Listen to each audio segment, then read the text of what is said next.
In order to get the C-suite to understand and buy in and support content marketing, I think one of the things that you have to do is it's a constant state of education.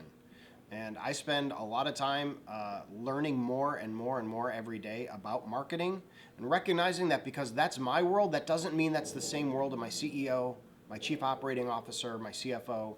And so what I need to do is regularly take what I'm learning and make sure they're being educated in much the same way. As the marketing world changes, just because I'm in the middle of it, I recognize that they're not necessarily thinking about that. So it's my job, my internal responsibility to bring them along with me. And we've held special meetings related to the state of marketing. I weave it into my marketing management meetings, but it's a constant stream of education that just because I know doesn't mean they know. And I think they appreciate my making sure that they're caught up where my thinking's at, and that engages some healthy discussion.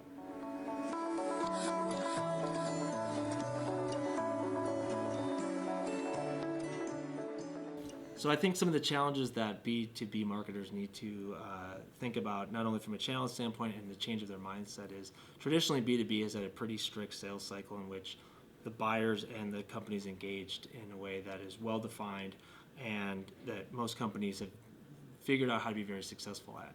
As more B2C interactions influence the B2B space, meaning how we buy, how we learn about companies, the relationship with brands, how we expect to engage, how we expect to interact, the way in which products and services should be delivered, change and bring that B2C mindset to the B2B space. Marketers need to rethink how they're going to go to market, how they're going to engage potential customers, and how they're going to build brand awareness, interest in their product, provide education and all that. And I think that's where really content marketing can come into play and be very helpful. But as you develop that program, you have to start thinking in ways that are a little bit different than before. What type of content do you buy or content do you create? What type of content will be useful? What parts of the cycle will be useful in the journey? How do you distribute that content? It's not something that you can just build and people will come. So how do you begin to build a program and allocate resources and dollars that you might, one, have not allocated before in terms of how you go to market and advertise or how you create content, and two, a skill set in terms of what kind of content. How do you become capable of leading and finding the ways in which to develop the right content that ultimately your end consumer is going to find useful and helpful on their journey.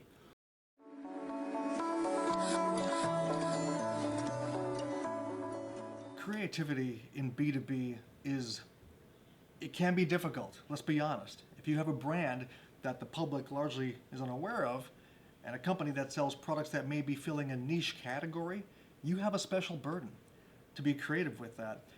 The default behavior, the temptation, is to just let the manual speak for itself, or to rely upon the product brochure and say that that's your content, but it's not. Our role as content marketers and as CMOs is to find really creative, good stories where you're taking the products and services your company sells and you're finding an intersection between those things and topics that are actually trending in the real world, in the wild.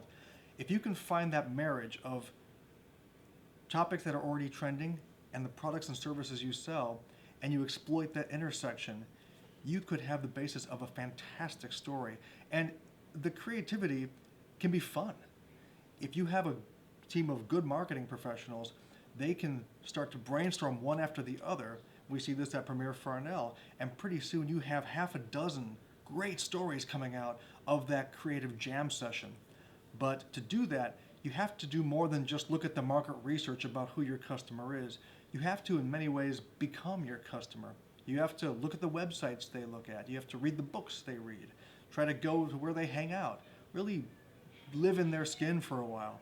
And when you do that, you'll find that pretty soon you'll be able to spot the presence of a great story because it will fascinate you the very same way it's going to fascinate your customer later.